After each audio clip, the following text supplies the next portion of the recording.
Welcome to Season 3 of the Thank You Democracy podcast, brought to you by the Global Democracy Coalition. We will explore how democracy really works, why it matters, and how we can make it stronger from the ground up. I'm your host, Elisenda Ballester, and this season we're diving into the power of narratives, the stories we tell about democracy, who they include, and who they live out.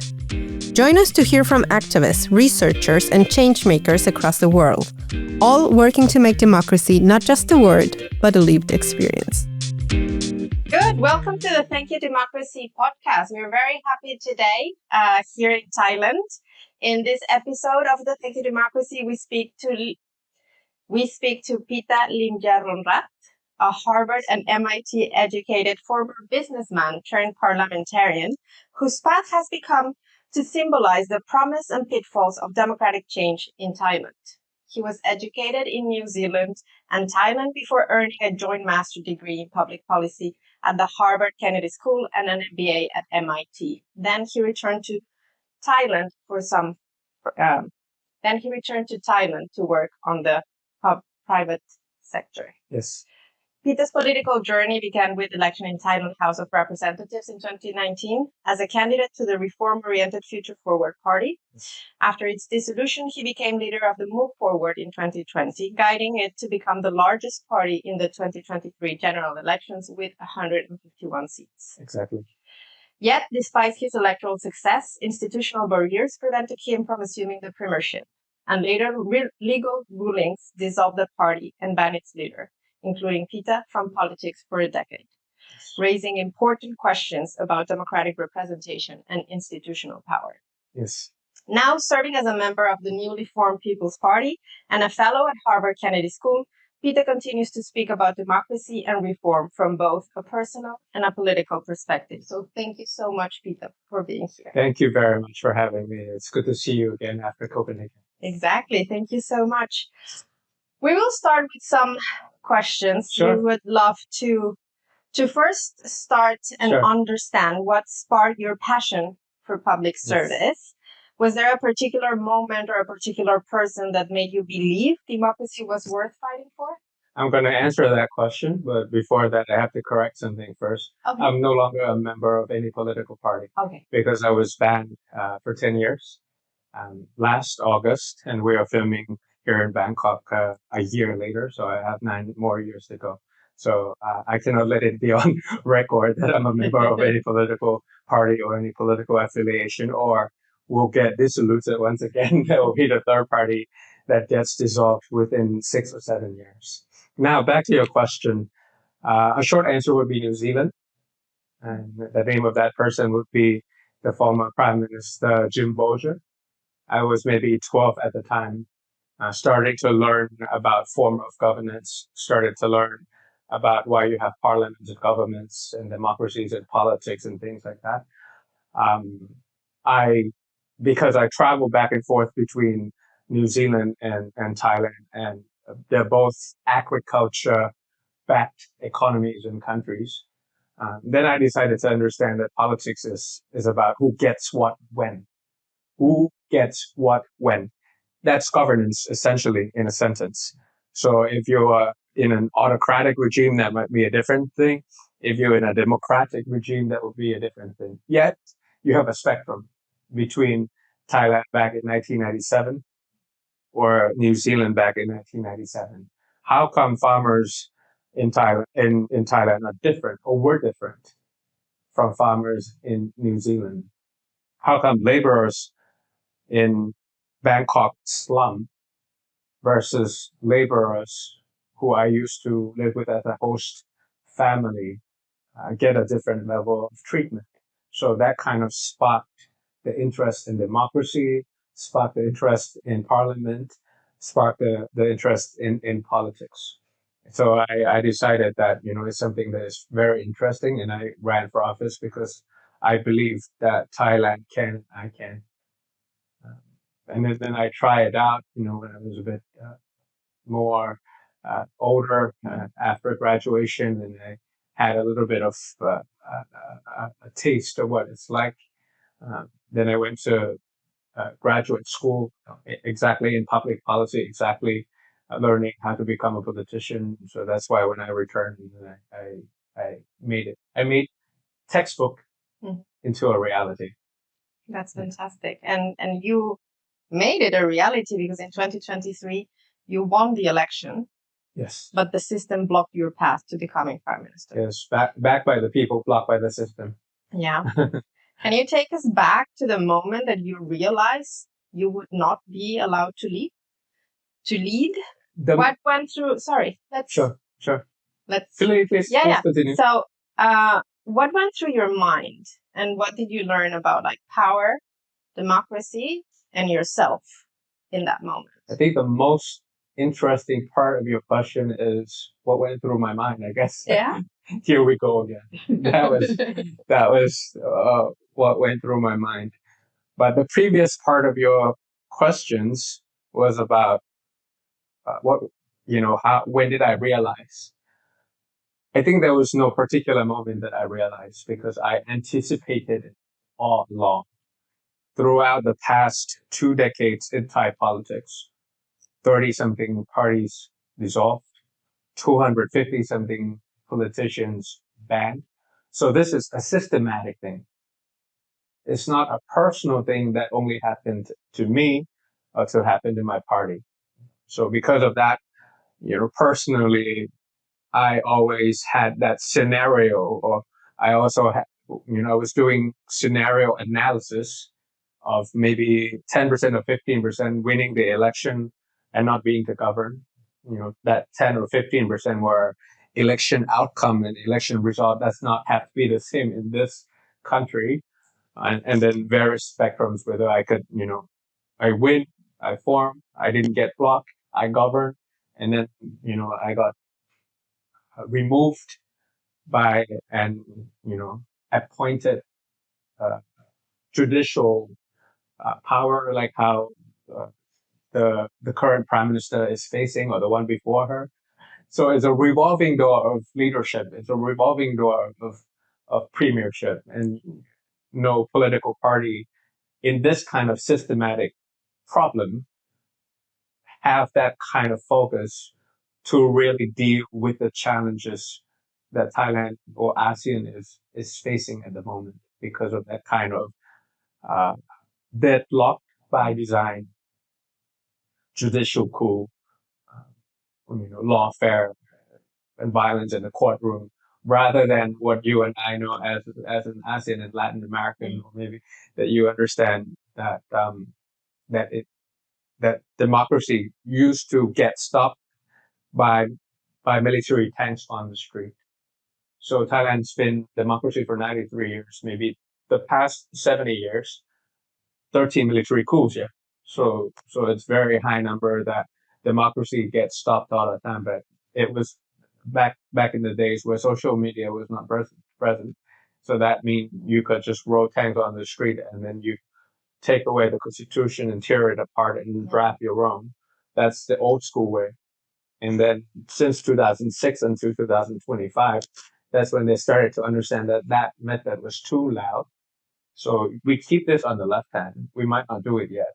Let's do this one where, we use this kind of complicated system to make sure that if the election result is not as pleasant, then the outcome can be different using a pointed mechanism. And I'm going to finish your question with a sentence.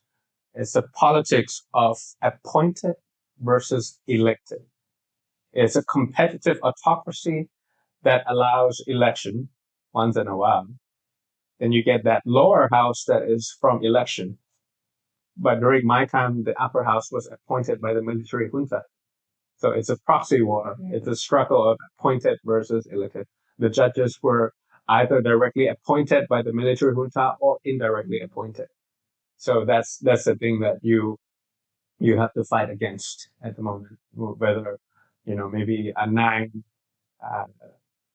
opinions of judges against 14 million votes. So that's kind of competitive autocracy that allows elections once in a while, but not a true democracy yet. So we got to fight for it. No, thank you so much, Pita, for explaining this in such an easy way. Sometimes when we're not from Thailand, we don't necessarily understand all these things. And what you're telling us is really revealing and really interesting. And thank you for putting it in such easy words. You wrote a book. Yes. The Almost Prime Minister. Yes, that's the easiest version of explaining who I am to the American audience, at least when I go to Boston. That's good. We are really expecting the English version to come out. Yes, it will come out. What was the hardest chapter to write? I think for the whole book, the most difficult thing was to decide what to leave out and what to include, what to exclude and what to include. It was about our election victory from snap election through party dissolution. So it's about a 2-year time frame of political memoir. Like I felt like there was a gap between what really went through my mind and what's being portrayed on the media, including international media also. So lots of House of Cards, we're talking about Netflix drama of House of Cards level, that I wanted to really include in the book, and then I felt like, maybe that's something that we need to exclude, and I don't want to be the kind of people who talk behind other people's back because they didn't have a chance to argue back and things like that. So that was really the most difficult part. Macro-wise, when you ask for a specific chapter, so micro-wise, the publisher, came up with the idea asking me to write about, the last day of my ban. So 9 years, 364th day, that night before I can run for office again after the ban. That was something that was intellectual stimulating, and I really had to, pretend that now my daughter is not 9 but 19. She's ready to vote. Her generation is ready to vote. I'll be 54 rather than 44. Will I be stronger? Will I be weaker? How did I spend my time during that 10-year pause? So it really forced my imagination to really imagine what it's like when I'm, 53 years old, going 54, ready to run again. How vigorous would I be and things like that. And that's the last chapter of the book. And that was a good mental exercise for me. I am sure that you will go back to that chapter at least once a year for the next 10 years. Maybe. To remind you. Maybe in 10 years you will say like, okay, let's see how. It's a wonderful thing. You guys all should do it. It's a self-care feeling that, sometimes you look towards what's ahead of you for the next 5 minutes or 1 hour or 1 week. But if you look in a long term and a lot of things that you're worrying now, it doesn't really matter. So it's a self-healing process of writing. Yeah. After writing that book, do you wish more people understood about what it feels like to serve a bigger cause than yourself, even when you're prevented from fulfilling the mandate given to you by the people? Oh, absolutely. I think the objective of writing a political memoir like that, it's not a biography, so it's not a story about just my life. But, we're trying to archive the facts of what happened during that time for that 2-year period, because lots of things happened during that time. And people might forget, or people might, try to use misinformation operation to change the facts and things like that. So we try to archive it. And of course, my personal feelings to it.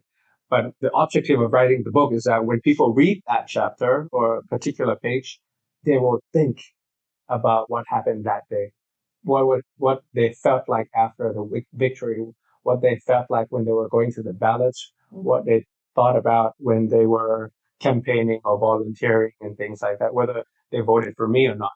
But so it's a personal story that is being translated in the reader's story. Once they read this, they'll remember, that campaign rally in the center of Bangkok, not far away from here. And they'll remember whether they were watching from Facebook, from YouTube, or they were in the crowd, and, the kind of feeling that I was feeling on stage. Did they have the same feeling or different feeling? So it's a platform between my feelings towards others' feelings. And if I'm trying to show, fear of failure as well as hope in the right equilibrium in that book. And hopefully people would feel that kind of thing too when they are writing about this, and the chance of, begin again in Thai democracy compared to Myanmar, compared to Venezuela, or democracy in hard places. Yeah. And they feel like, okay, when next time comes, I'm going to return to ballot and make sure that my voice is heard, rather than voter fatigue, which is by design, by the way. Autocrats are very good at this. They're trying to dramatize politics. They're trying to make politics as dirty and as boring as possible. So voter fatigue by design is an autocratic playbook that they are trying to do all around the world. And it was actually idea report. And I remember the number by a German gentleman. I can't remember his name. He was a PhD something. And he was saying, or one of the alliance, I'm not sure if it's actually from India, but the voting turnout all around the world used to be about 60 something 15 years ago. And in last year's report, it went down to about 50 something. Yeah. In Britain, it was about 50 something. In Japan, it was about 50 something. During my time, it was 76 in Thailand. In South Korea, after an autocratic attempt in December, 82%. So that kind of voting turnout is so important to the democracy in terms of representation, in terms of inclusion, in terms of the probability to win for social democrats like us as well, where we don't buy votes or we don't have any patronage system to make sure people come out. Those are the things that I hope that the book will remind them of the things that we had accomplished, that we had done it, and we'll do it again against all odds. So that was the objective of the Almost Prime Minister. That's very interesting that you're mentioning this, because sometimes we look at the politician, sometimes we look at the person, and we forget all the people that also had hopes for these people to win, to see the change, to see how the country can look different, better or worse, different. We don't know. Yes. So what you're talking about is not just like your emotions. And I really appreciate that you bring that it's also about people's emotions, that where disillusion maybe felt like a betrayal, maybe felt that they did it again, that feeling of what do we do? Exactly. And I think that here the most important thing is to see how you or different political parties deal with this. It's about like empowering what you were saying. Yes. Your daughter is now 9. She will be 19. She will be able to vote for the first time. And like this generation needs to be empowered to understand that political participation is key. And that number, it's about 1 million per year, by the way.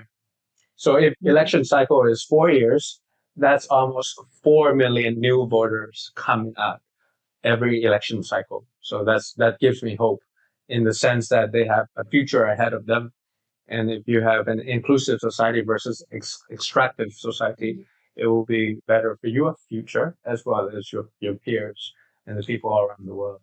But another thing is, I don't think if we can take it for granted that younger generation all around the world will usually vote for inclusive progressive societies, like how it was during my time or your time, like in the past.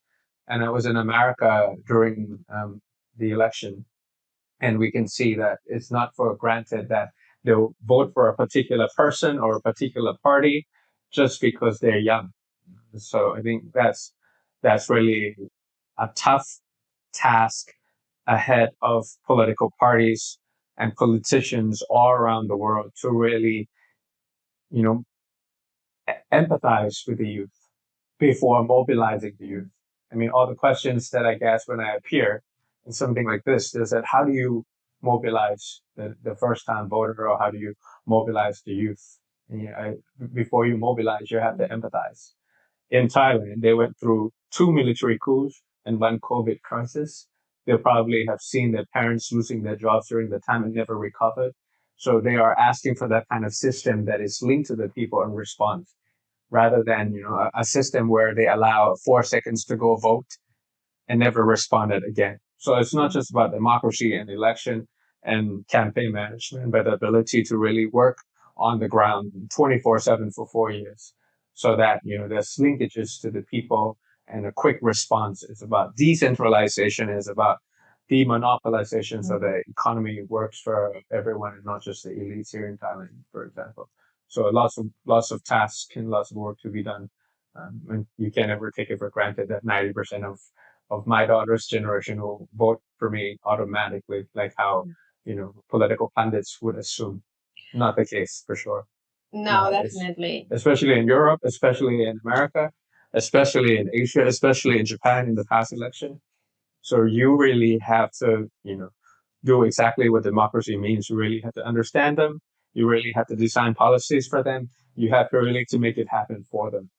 Absolutely. And the thing also is that new generations, the ones that now are like 20, 25, the historical or political memory, it's not the same as our parents. Well, absolutely. And the awareness is also not the same. Absolutely. Like you see in Eastern Europe, 20-year-olds talking about nostalgia for communism. And I'm like, okay.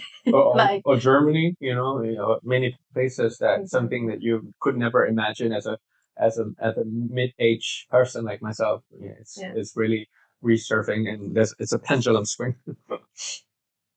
Talking about this, like, how do you define democracy nowadays? Not in terms of like textbooks, or as someone who was blocked, as someone that sees like the importance of youth participation, as someone that sees like the importance of keeping the awareness and bringing in youth, and I am sure other sectors of the population. What does democracy mean to you? Like, not textbook, just you. A messy second chance. Okay. Democracy is a messy system, but it's the only system that allows you to have a voice. And it's a messy second chance, especially for people who are listening from Thailand, for example. You went to the polls, you tried your best, and parliamentary people's choice, but parliamentary chaos, like myself, and things don't go as planned. But in 2 years, you will have that second chance once again. And I was on a panel with people from Myanmar, from Venezuela, from Bangladesh, and they wouldn't have that kind of chance to even say it. So for us, the ability to fix that mess, it's really up to you whether you showed up, whether you stepped up, whether you stand up and fix the mess.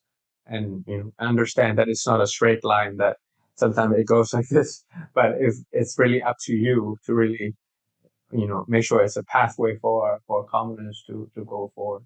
So I think, there's no textbook in that. I think Harvard would fail me if I answer it like that, but it's a messy second chance where it's the only system that gives you a voice, as compared to any other parts of the world where I had to go through. And then I said, okay, I was banned for 10 years, and other panels from Latin America or from South Asia, and there's like 15 years lifetime, this and that. So that felt like a context that gives me that, okay, this is a messy, a difficult thing, but it's the only one that gives me voice. This messy thing, Thailand's democratic future remains uncertain. What does democratic Thailand look to you today, and has that vision changed since you entered politics? I think the vision is still the same, but it becomes much harder because of various things. I felt like this past year, what I became very interested is on disinformation and misinformation operation.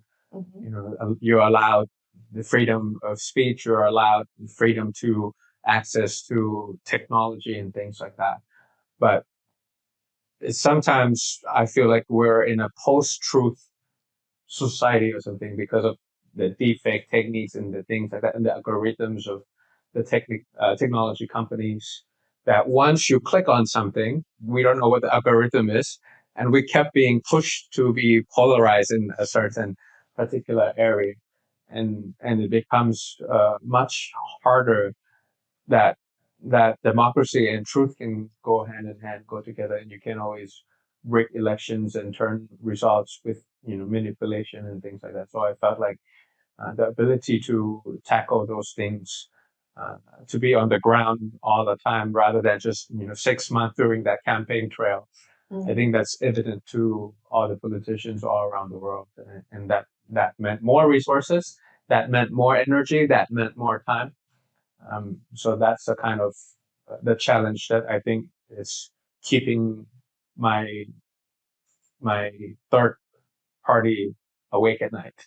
That they can't just do the same. That pace themselves, and when it's 6 months before the election, they go through the campaign trail once again, hoping to win automatically because people work with those things are not for certain anymore. So it becomes much harder for democracy to hold true and all that. Yeah.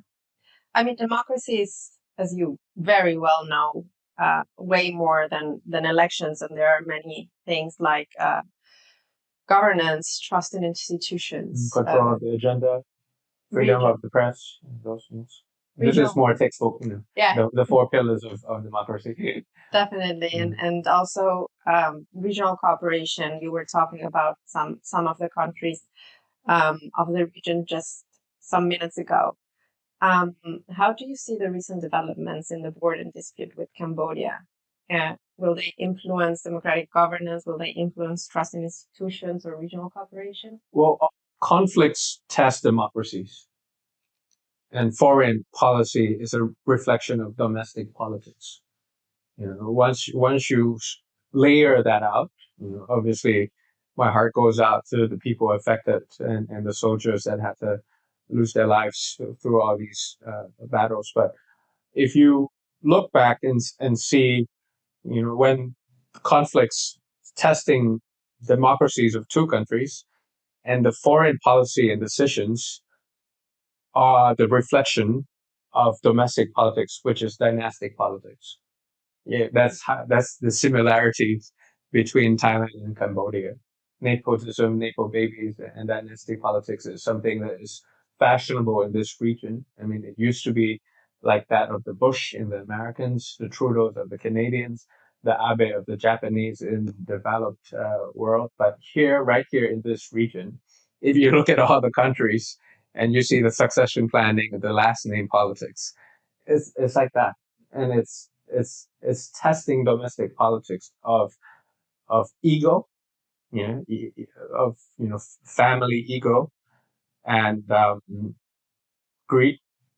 That was pretty evident for me that was not so much of a battle between 2 countries, but 2 families governing.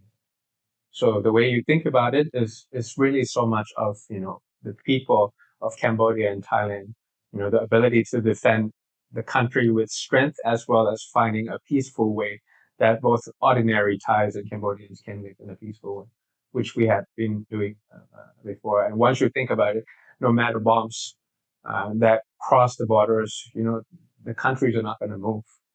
I mean, Thailand and Cambodia will be next to each other before my time and after I die, and after everybody in this room is gone, it's going to be like that again. So you might win the battle, but you lose the war, and that's the ability or the opportunity cost of collaborating, of the centrality of ASEAN, the relevance of ASEAN amid the great power rivalry that is going on at the moment. It's the war that both of us cannot afford, and also that for me personally is to find that balance between liberalism and realism. How do you become pragmatic about this so that your voice don't become material for hatred or material for violence? Because violence is profitable. I mean, look at all the stock prices for all the defense companies going up. Look at the influencer or commentator on social media making lots of money per month just by saying hatred or hateful things, whether it's real or not real, against one another. But those are the things that you really have to be mindful about, because this political hotspots are happening all around the world by intention or not intention. So we really have to really think about it from a domestic point of view as well, and not just as a foreign conflicts. It's about our democratic institutions, whether we can keep it like that, keep it intact. That's really interesting, and it brings me to the next question that I think that it's very timely with your answer. How can democracy work? Sorry, and I think what I said applies to a lot of conflicts all around the world. Israel, Hamas, Russia, Ukraine, Pakistan, India. If you really think about it from this kind of perspective, and that might change the rules of in terms of war, there's still law, there's still rule of law. And how do we make sure that, right is might and might is not right, because the world is falling apart, and whoever holds more military might becomes the louder speaker in the room, and I think that benefits no one except for the defense companies or people who are benefiting from violence. Definitely. And we see this violence getting like bigger and bigger and expanding to different countries, to different regions. That's worrying for a system, and of course for democracy.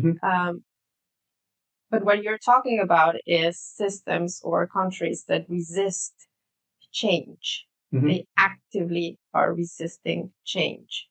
How can democracy work in places like that? Or like, what role does people play when system fall short? Speaking for Thailand, all the structure is ruined. So all the elite capture in all parts of governance, whether it was the appointed senators by the military, large conglomerates in the private sector, independent organization is independent to what? Independent to who? Maybe dependent on the people who appointed them up above, but independent to the people at the bottom where they don't have to really care about the corruption and things like that. Obviously, the structure has to be reformed with transparency, accountability, and all that, you can say. But for me, I think the quick way of doing it is by injecting fresh blood into the system. Yeah, like imagine if you're a fragile human being, obviously you can fix your structure of the body, make sure it's proportionate and healthy and things like that. But even if you're like one of the worst conditioned patient, once you get a fresh blood that is injected into your system, there's a chance of that happening. So yes, we won the election, we couldn't govern, and all the elite capture and all these institutional mechanisms, as per your introduction to me. We cannot change that if we don't amend the constitution, and the constitution cannot be amended if we don't win the election. So it becomes a vicious cycle that you don't know when to crack. However, I feel like, for example, if we have, new generation of politicians coming in, like me, instead of being a player, turning into a coach and make sure that there's smart, capable, vigorous, younger generation, running for office, rather than being despised by politics. That, okay, I'm going to be a management consultant. I'm going to be an investment banker working over there. I'm going to run a startups. But I'll never get involved with politics because it's so dirty and it's so difficult. I have to compromise my values and my bank account to really run for office, because it's a hard thing, especially for a mid-aged person like me. I mean, there's a lot of smart, capable people all around the world, especially after I got banned and I traveled to Europe, I traveled to Brussels, I'll be in Zurich, Berlin, Copenhagen, in Boston, obviously, in San Francisco and Stanford area. All the Thais working for TSMC, ChatGPT, for people who got Sundance for their art and their soft power and things like that. But none of them wanted to really get into politics to change technology policy. They don't want to go into politics to have that AI ethics governance mechanism, law and things like that. Because they're mid-age. And when they're mid-age, they're like ham in the sandwich. They have the parents to take care of. They have the children to take care of. If I run for Bangkok governor, if I don't win, I cannot return to my previous job. The company will replace me right away. And the financial burden, and do I have to compromise my values to answer the people who give me money to run for my campaigns, campaign financing integrity? These questions, if if Move Forward Party and I could do it against all odds without compromising the bank account at all. I mean, our average donation was $15, 15 American dollars. But it was, here comes everybody moment that we finally had some money, probably 1% of our competitors still, but the lean campaign management from data driven, from technology, allowed us to win. We will be able to have precision politics. We were able to prioritize our political canvas and laser focus our resources to those prioritized regions and won. Rather than being all over the place and could not make anything happen. But we prioritize on the greens, meaning, we have a strong candidate, we have a weak competitor, we have a young constituent, we have an increasing count from the previous elections. 4C, candidate, competitor, constituency, and count. Once I have these criteria, then I could prioritize 160 out of 400 districts. So this is green, this is yellow, which is the swing states, the swing districts, and the red were so conservative that I could never win. And I prioritized my time on that. And I got 151 out of 160 just by being really organized, by being really precise and being a very lean campaign management organization. And we could do it. And when even that short amount of time in the parliament for about 6 years, I never had to receive a phone call of anyone to vote against my conscience.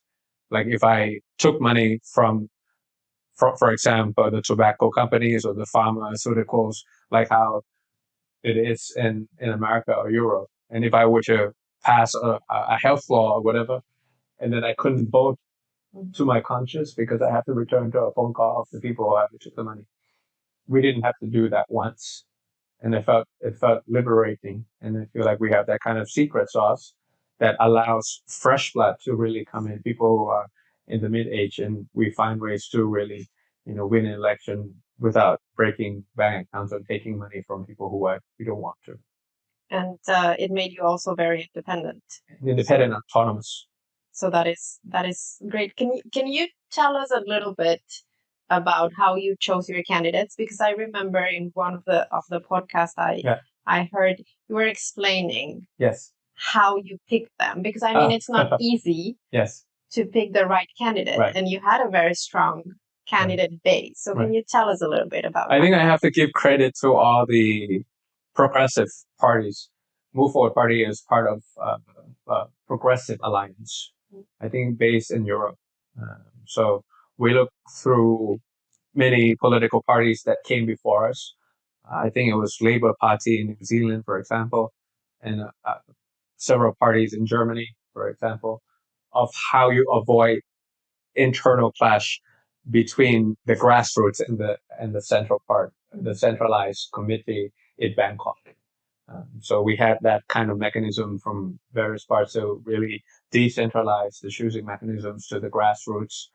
We gave them maybe guidelines, but we're not going to veto. We're not going to veto that. We want this person against that person because we think best of how to represent people from there. That's more of a macro level. But when I have to interview candidates myself, I ask them 3 questions.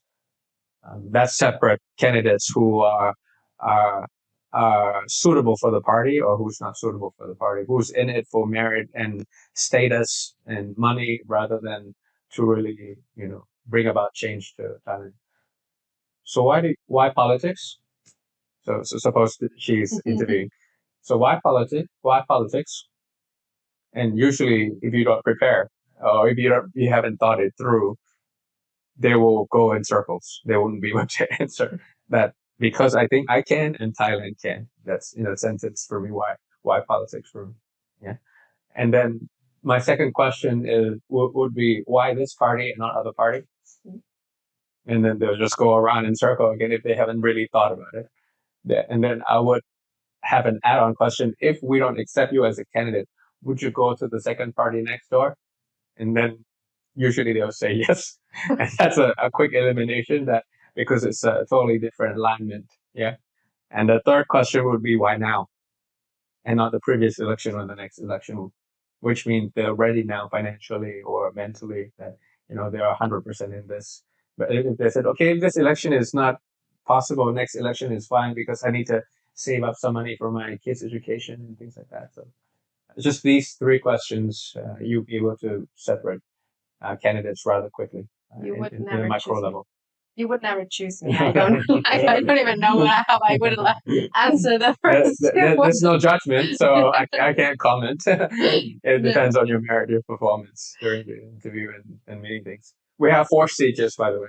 You have to write essays, or you have to videotape you for 2 minutes, which is the amount of time you have to speak in the parliament, to have that elevator speech, to have that elevator pitch. Because once you become a parliamentarian, you have only 2 minutes to speak what you have to speak on behalf of the people. So it's a practice, and you can quickly screen them, and then you have to have a quick internship program. We call it Future Candidates Program, and then you get the interview, and then you become the candidate before the election.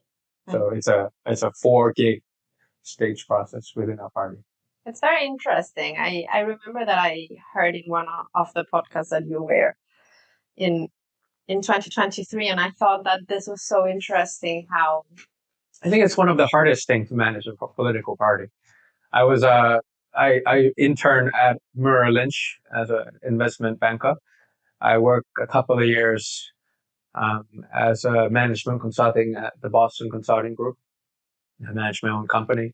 And private sector and public sector is totally different thing when it comes to human resources. HR is totally different because you can't really have KPIs that is linked to monetary terms, or you can fire people. All the MPs are of their equal conscience. They have the right mandate from the people. So to really maneuver to change them, or to really say this person over this person is so hard to manage. But I think that was what kept me awake at night when I was the party leader, human resources in a political party. So if Global Democracy Coalition or IDEA wants to do a best practice on this, you should do it, because when it was my time, I had to go through the research of, the parties, social democrats in Germany and Sweden, Copenhagen and Australia and New Zealand. And how do you do it that?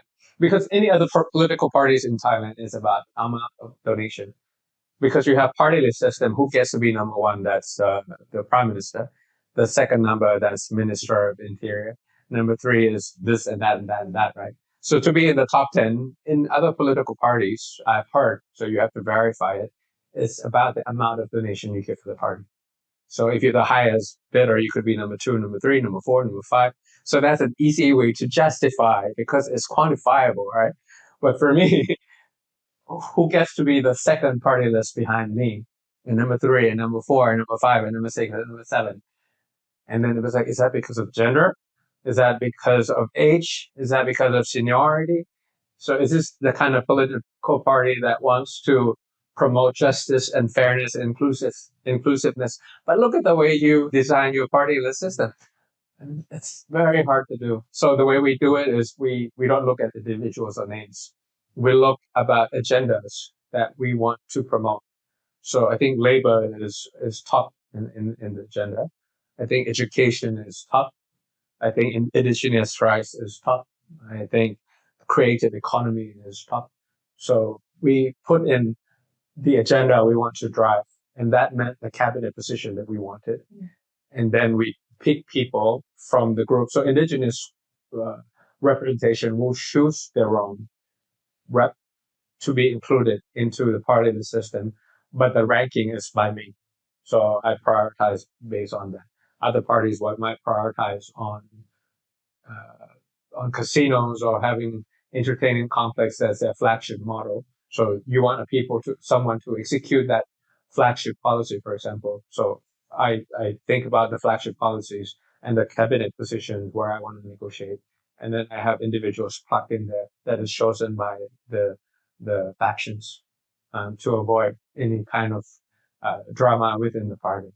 But still, there was still drama. It's politics. I mean, it's how you turn diversity into asset rather than liability. and the ability to include everyone rather than, but that kind of top-down decision when you need to do, it's the difference between being a leader and a boss. A leader, you have the follower and you don't orders. A boss is like, I want it and I want it now. It's that kind of equilibrium of what you need to be, whichever one you want to get results. But to get things done, you really need to do it. I think that it's very interesting about everything that you're saying. I mean, I come from Mexico, and I don't think that any political party in my country actually ever asked any of these questions to any of the candidates. It's really about, Mexican politics can be very complicated, but I don't think that it's about even capacity or willingness. Oh, like really? People go into politics basically because of money, especially in the small towns. So for me to listen that you were actually interviewing candidates was so interesting, because I thought that it was a very different way of doing politics. I don't know, again, I learned a lot now with the interview with you, but also... But the local election is a different ballgame too. We're talking about parliamentarians. Yep. So national level. Local election, we've had some success, some failures, so we're learning how to do it our way. Yeah. But make sure that it's really not money, because money is like water tap. Once you turn on, they work. If you turn it off, they don't work. Yeah. So we don't want it. Even if we raise a lot of money, like how they do it in the West, we don't want to use money on buying ads or doing campaign things. So we want to be rich. Make sure that we do it without monetary terms, because money comes and goes. If one economic crisis, if we don't get that kind of donation anymore, then we don't know what to do. We don't want to risk that. Yeah. I think that it's very interesting, because also I think that just by questioning the candidate, you make them kind of do a self-reflection of why they want to be here. That's pretty much like political identity, and that's very important for you to become a happy politician. Exactly. It's going to be hard. It's going to be hard. It's going to be hard and difficult for sure. But at least inside that you're happy inside, because you know why you are doing it. Yeah. You were talking a lot about this new blood coming into the party. You were also mentioning about the mid-age people coming into the party. But again, as we were talking before, there's many young people that are important and that will be important. What we have seen, the tendency that we have seen all around the world, is that young people are disillusioned with politics. So what would you tell a 22, 23-year-old who feels that democracy has failed them? What do you wish someone had told you when you were starting out? The alternative to that question is giving your future in a consumer platter to the autocratic regime. It's the dissolution that you are going through is by design. They are trying to make politics as dirty, as boring, as dramatized as possible. So they pass laws when you look away. So that they're going through all these corruptions of your tax money when you look away. So, if I were to tell myself when I was 22 again, is you have to choose what is right, not what is easy. It's so easy at the age of 22 to be disillusioned by any other things other than politics. You can be disillusioned by, making a fortune running private equity firms, or, doing IPOs, stocks, or helping companies reduce their costs, like how I was. Or you could be disillusioned by nightlife, or anything that you want to, or even, the voter fatigue that I was telling you about, the political fatigue that is by design. But to choose what is right is that you have to have that kind of representation that you cannot take for granted. I grew up in New Zealand. I remember that universal suffrage, so that women can vote, started from New Zealand, and it was something that we take for granted. And maybe you are too lazy to go to vote, or you have some other appointments to do, and you don't want to go vote. But back in the days, it's such a difficult thing that people that women cannot run in a Boston Marathon Yeah. or vote in New Zealand. So, it's what's right is that you have to show up and vote for the candidates that you think align with you the most. If you don't show up and the voting turnout becomes 50%, 60%, that's when the elite will capture the lower house too, because they have captured everything. The only battle they haven't captured is election, is the lower house. So you have to fight back. And look at, for example, if you're in this region, look at Indonesia during reformacy, look at South Korea after the 4 vicious cycle of military coups during the Olympics in Seoul, and finally they had that ability to get out of to break the cycle, and they are being tested, with the current leadership.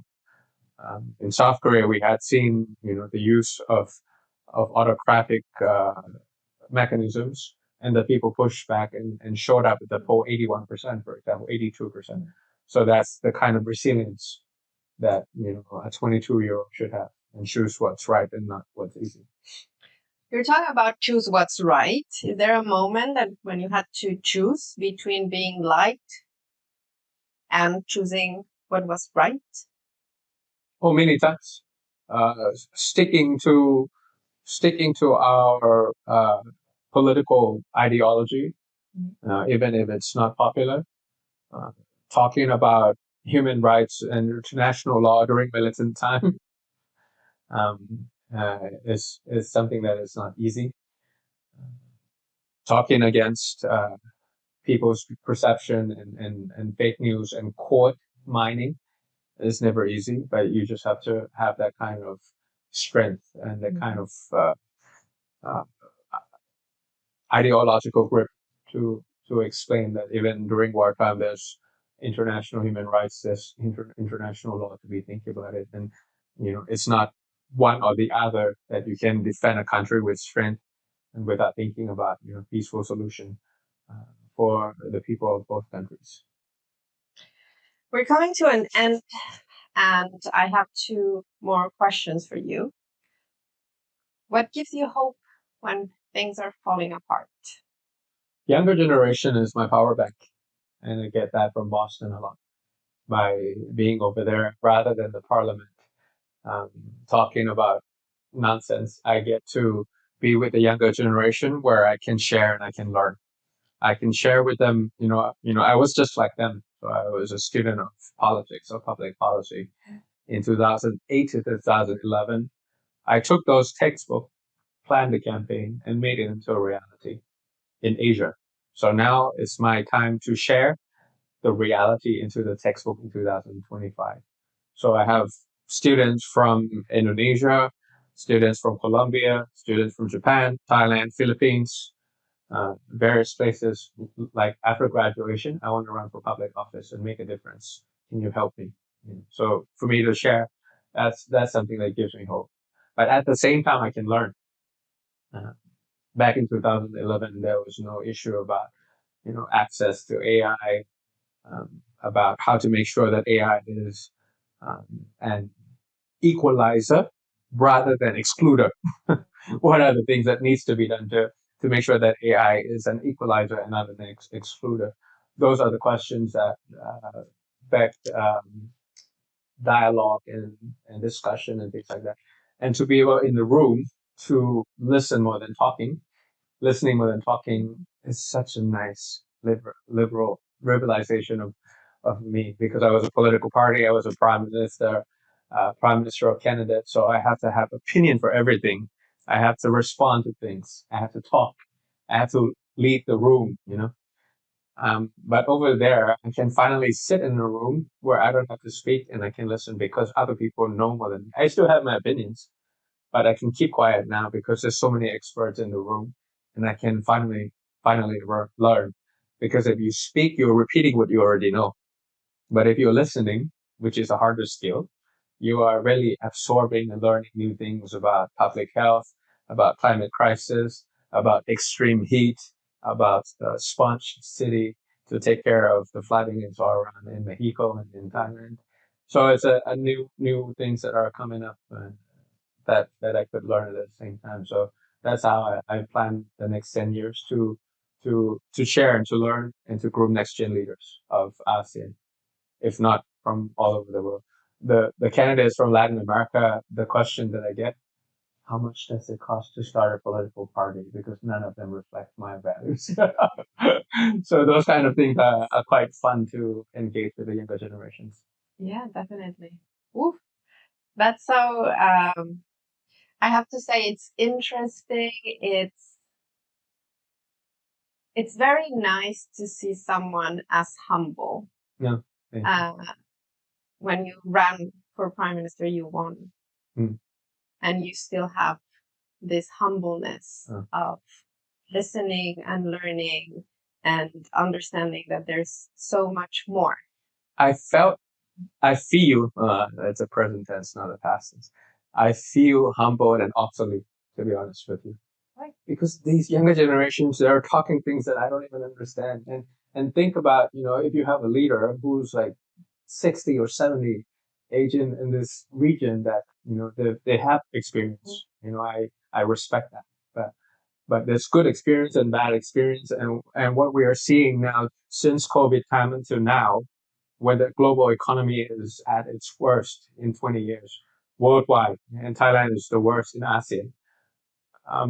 It's an uncharted territory of how you manage this with the great power rivalry, with the reciprocal tariffs, with, things that are going on around the world. I'm not sure if, experience alone without logic, without critical thinking, without ability to think on your feet, to have hypotheses, to have options and verify them, what would be the best options for the nation is enough.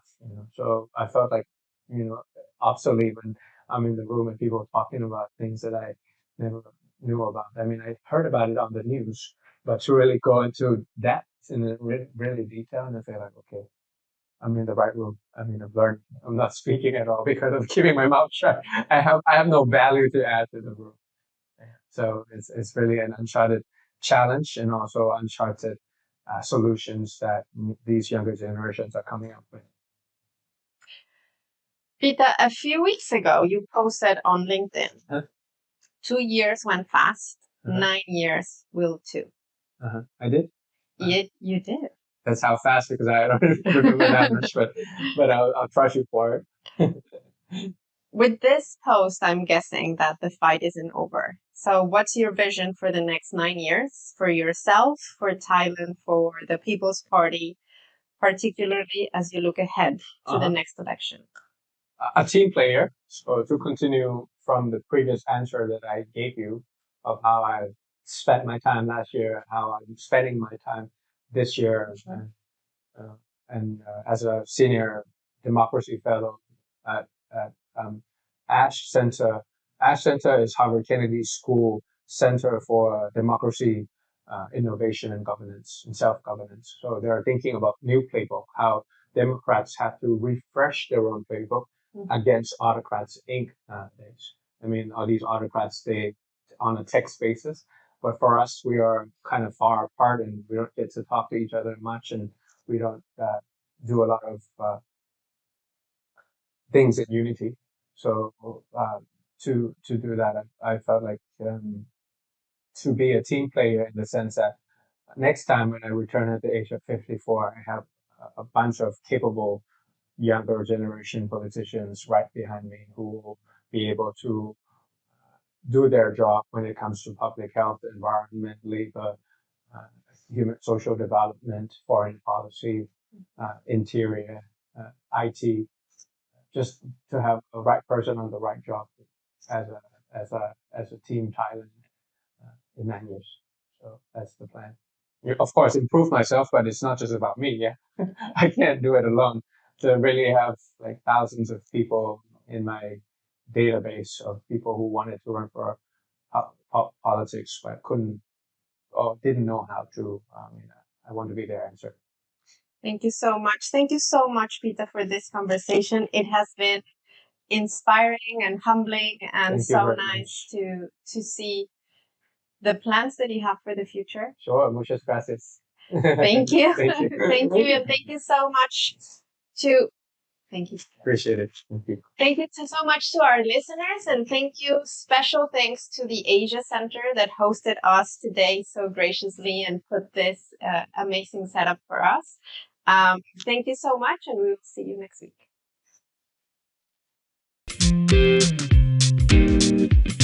Thank you for listening to the Thank You Democracy podcast. If today's conversation sparks something in you, share it, talk about it, question it. That's how new narratives begin. This season focuses on rethinking the way we talk about democracy and building stories that resonate, include, and inspire. So stay tuned. New episodes drop every week. Until then, keep listening, keep questioning, and keep democracy alive.